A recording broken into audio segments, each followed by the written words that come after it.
दशरथ जी ने पुत्र कामेष्ठी यज्ञ कराई। श्रृंगी ऋषि वशिष्ठ बुलावा, श्रृंगी ऋषि ने वशिष्ठ जी को बुलाया। वशिष्ठ जी ने श्रृंगी ऋषि से यज्ञ करवाई। अग्नि देवता खीर का पात्र लेकर प्रकट भये।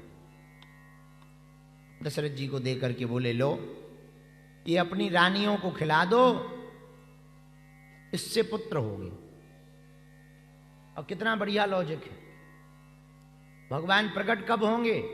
बोले जब कोई यज्ञ करेगा तभी परमात्मा प्रकट।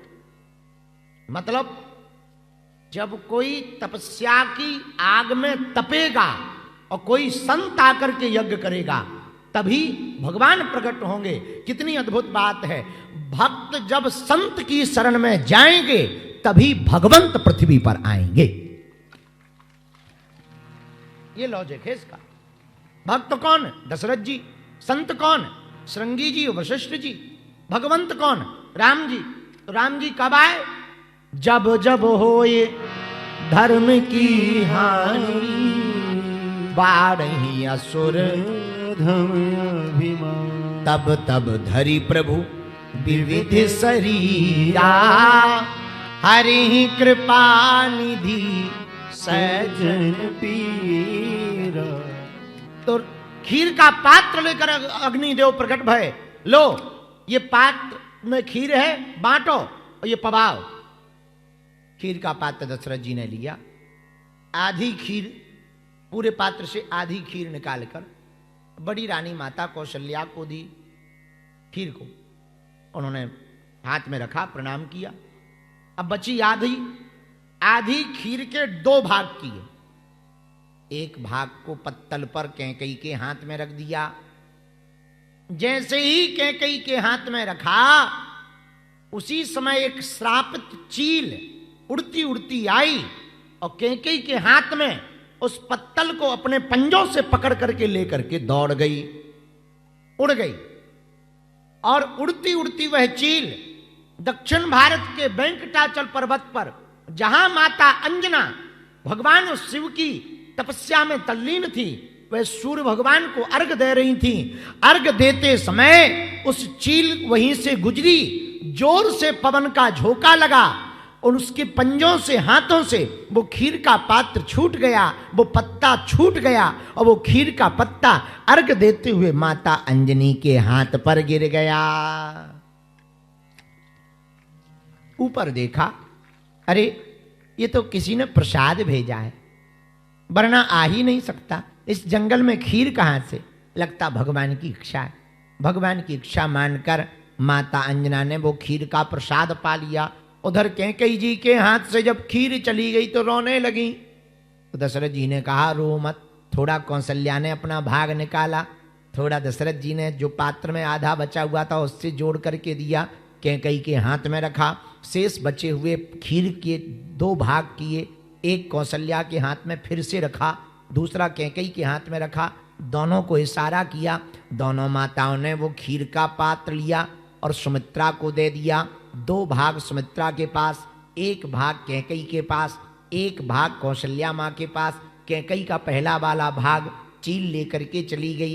इन चार भागों के कारण कौशल्या माँ ने जो प्रसाद पाया उससे राम जी प्रकट हुए। कैकेयी माँ ने जो प्रसाद पाया उससे भरत जी प्रकट हुए। पर सुमित्रा माँ ने दोनों माताओं के हाथ का प्रसाद पाया तो लक्ष्मण जी और शत्रुघ्न जी प्रकट हुए।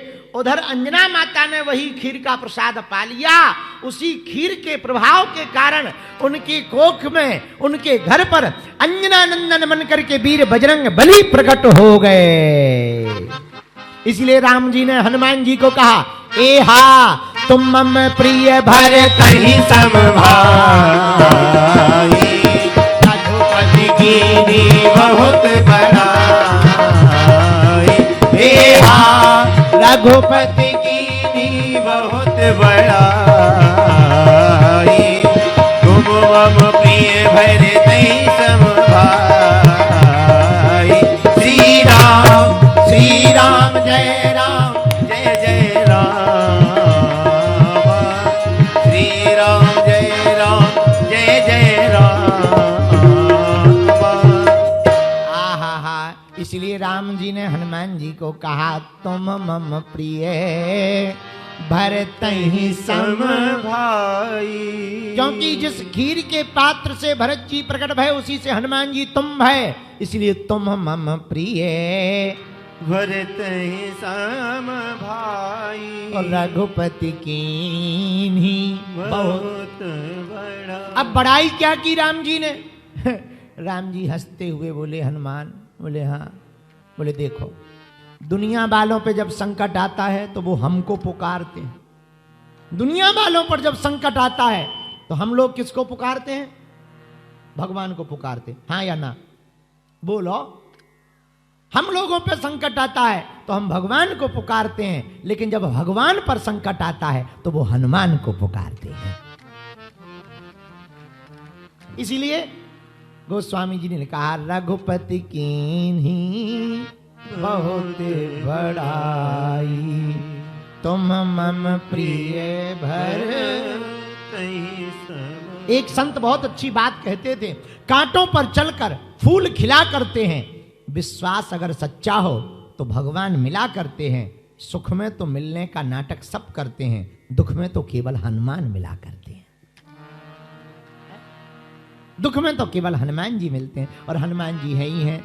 क्या हनुमान जी का काम क्या? संकट ते हनुमान छुड़ावे, संकट ते हनुमान छुड़ावे। गाइए गाइए, संकट ते हनुमान छुड़ावे, संकट ते हनुमान छुड़ावे।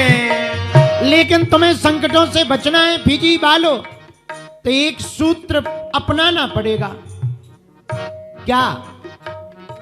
मन क्रम बचन ध्यान जो लावे, मन क्रम बचन ध्यान जो लावे। सीताराम सीता सीताराम सीताराम सीताराम सीताराम सीताराम सीताराम सीताराम सीताराम सीताराम सीताराम सीताराम सीताराम सीताराम सीताराम। संकटों से छुड़ाने का काम हनुमान जी का है, क्योंकि उनका नाम ही है संकट मोचन। इसलिए राम जी ने बड़ाई की।